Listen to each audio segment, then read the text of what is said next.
Alright, stats folks, now that we know how to make a scatter plot, let's talk about how to describe a scatter plot. As in any graph of data, we're going to look for the overall pattern and for striking departures from that pattern. If you recall in the first unit, we talked about if you have, a single variable distribution, we looked at like our SOCs, or we use like SOC-V to talk about the shape, the outliers, the center, and like the spread or the variability. So now, when we have two quantitative variables, we're going to use DUFS, D-U-F-S. The D stands for direction. We want to know which direction is the pattern moving in from left to right, okay? You want to make sure you describe this in the context of the problem. Never forget the context. The options for direction are either positive, negative, or there is no association, right? There is no relationship in the points. The F stands for form. We're going to be pretty general here, and we want to say either it's linear or nonlinear. You can go on further if you want to say like, oh, it's curved, but really if you just said linear or nonlinear, that would be sufficient. Make sure you don't let an outlier affect how you see the form, right? Because it is an outlier, we're just going to kind of let that one go and talk about our general form. S stands for the strength. How closely does the data follow a clear pattern? Here in a little bit, either this video or the next, we will have a true way to measure the strength specifically. Words we can use for strength are things like there's a strong, it's moderate, or it's weak, and then, you can say it's fairly strong, or like roughly, those kinds of things. And then the U in this case stands for unusual features, right? Data that either falls outside of the overall pattern, and then also any distinct clusters of points. When you're describing the association shown in a scatter plot, remember to write in the context of the problem, right? This means that you should use both variable names in your description. And we talked earlier about the explanatory versus the response variable, so make sure you're being very specific in the names of your variables when you're describing your association. Talking a little bit more about association, right? We said there's positive, negative, or no association. This is a little bit different than what it says in your notes. So positive association, according to the slide, is when above average values in one variable tend to go with above average values in the other. In other words, when values of one tend to increase as the values of the other variable increase. So when values of one tend to increase as the values of the other variable increase. It's a positive association.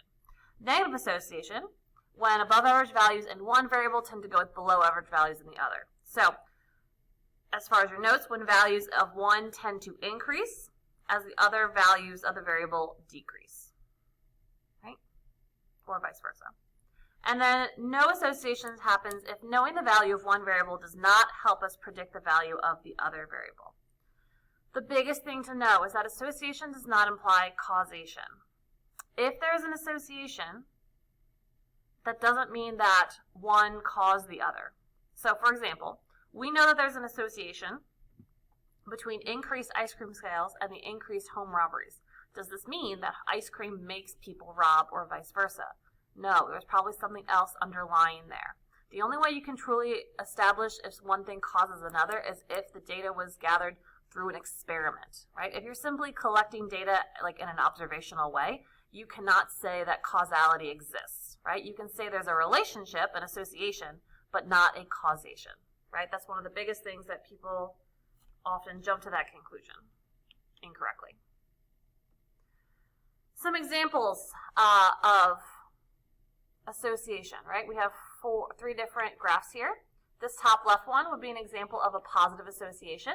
Now, it's not very strong, but it is trending in this upward manner, right? As the payroll increases, so does the number of wins. This next graph is a negative association. As the runs allowed increase, the number of wins decreases. And then this last one, the height versus the amount of sleep you got, there is no association there, right? There's no positive trend, there's no negative trend, so there's no relationship.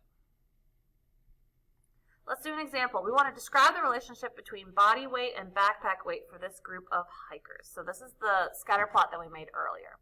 So we're going to go through our DUFS, talk about direction, form, strength, and unusual features. So we can see that there's kind of this upward positive trend. So we can say, and it does sort of resemble a pretty, close line. So I'd say it's a fairly strong, positive, linear relationship between body weight and pack weight. So off the bat, I've talked about the strength, the direction, the fact that it's linear, and I use by context of my problem. I did say that there's one possible outlier, right? The hiker that has this body weight here of 187 and seems to be carrying relatively less weight than the others that are in the group. And so in general, it appears that lighter students are carrying lighter backpacks. So I kind of summed it all up at the end, but I made sure to talk about those 4 things. Let's look at another one. This next scatter plot shows the association between mean SAT math score and the percent of students who take the SAT for the 50 United States. We want to describe the association. I would say there's a moderately strong, negative, curved relationship between the percent of students in a state who take the SAT and the mean SAT math score. Further, you can see that there's 2 distinct clusters, right? There's one over here on the left and then one over here. And then also I would say there's 2 unusual points, here and here, that fall outside of the overall pattern. So by talking about moderately strong, I'm referencing the strength of the relationship. By saying negative, I'm saying the direction that it's going. So even though it's not linear, it's still a negative direction. When I'm saying it's curved, or if I said nonlinear, I'm describing the form. And then my unusual features I said at the bottom. So making sure to mention those 4 things every time. All right, let's give it a try for you. Go ahead and pause this video and try the next 2 examples of describing your scatter plots. So press pause and do these next 2. When you unpause, I will explain them. So this scatter plot shows the amount of carbs in grams and the amount of fat in grams of beef sandwiches from McDonald's. I'm partial to the double cheeseburger myself.